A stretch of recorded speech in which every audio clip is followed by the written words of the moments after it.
السلام عليكم، اهلا بيكم في فيديو جديد. في الفيديو ده ان شاء الله هوريكم مشتريات البيت واللانش بوكس من هايبر باندا. يلا نبتدي على طول.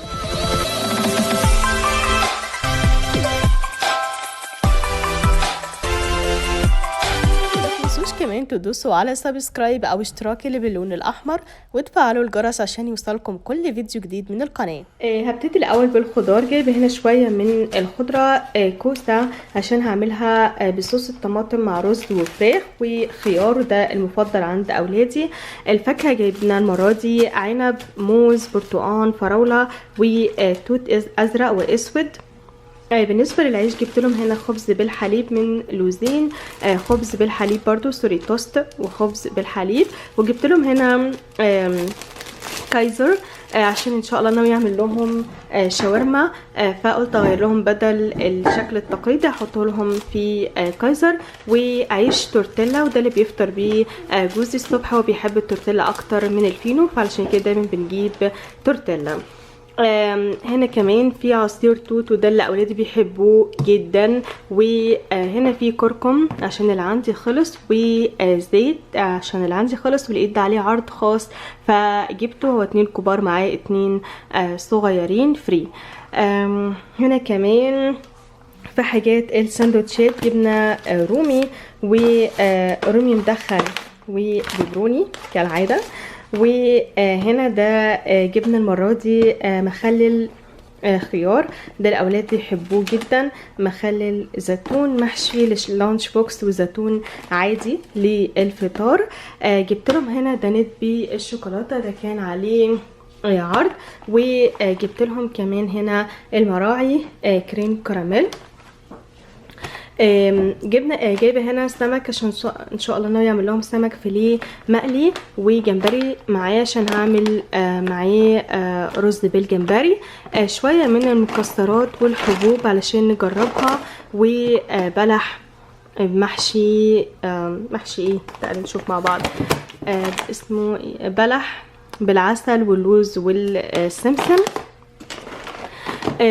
هنا في الخضار جايبه بطاطس، ثانيه واحده ميزو، بطاطس ومشروم علشان الستيك. انا الستيك بحب اعمل معاه بطاطس مهروسه والصوص مشروم، فده وجبه واحده. وجبت هنا كيت كات، ده كان عليه عرض واحد مجانا، فجبت هنا 2. و دايجستيف سنز بالكابتشينو اللي احنا بنجيبه كل مره عشان طعمه جميل. ريدز ده العيال بيحبوه جدا، وهو بسكوت بالملح. وجبت لهم المره دي من كندر ماكسي، جبت لهم 3 وشويه امز. جبت هنا رز مصري سنو وايت، هو ده احسن رز انا لقيته هنا في السعوديه، بس انتوا لو تعرفوا رز مصري حلو قولوا لي في الكومنتس عشان اجربه ان شاء الله. جبت هنا سكر وكاكاو عشان اللي عندي خلصوا. ثانيه واحده حبيبي. ماشي ماشي اوكي، ما انا عارفه انت بتحبها. جبت هنا زبده برضو عشان اللي عندي خلصت. دي الشاورما اللي انا بجيبها وهما بيحبوها، فبعملها بس وهحطها في الكايزر مع شويه من البطاطس المحمره والفراخ اللي انا هعملها مع الكوسه ان شاء الله. هنا هوريكم نكهات جديده. هي دي القهوه بتاعتي اللي انا بجيبها دايما، اللي هي كراميل ميكياتو. دي بتاعت زوجي اللي هي الاسبريسو. انا مش بحب الاسبريسو، بحس ان هو مر جدا، بس هو بيحبه، فدي القهوه بتاعته. ودي كمان تشوكاتشينو عامله زي الشوكولاته الساخنه او الكاكاو، طعمها بيبقى ظريف جدا برضو. جبت لهم هنا كمان فشار احنا بنحب الفشار، فجبت لهم هنا بالزبده، وهم بقالنا فتره بندور على اللي بالجبنه ومش موجود، فاخيرا الحمد لله لقيناه في هايبر باندا، فجبت لهم هنا كمان فشار بالجبنه. جبت هنا شويه كتير قوي من الخل، عشان الخل انا بستخدمه في حاجات كتير جدا، بستخدمه في الاكل، وبستخدمه في غسالة الاطباق وفي النظافه، يعني في حاجات كتير جدا. فجبت واحد كبير قوي من الخل. وجبت هنا شويه من الاكياس التخزين بتاعه الفريزر. وكمان هنا جبت ده اول مره استخدمه، هو اسمه كالر كاتشر، بيتحط مع الهدوم عشان الالوان بتاعه الهدوم ما تنزلش على بعض، فعايزه اجربه واشوف هينفع ولا لا. وجبت كمان فبريز الريحه اللي انا بحبها اللي هي بالياسمين، بحب ارشها على السرير بعد ما اغير الملايات في الاوض، بعد ما انضفها بيبقى ريحته ظريفه جدا ولطيف جدا.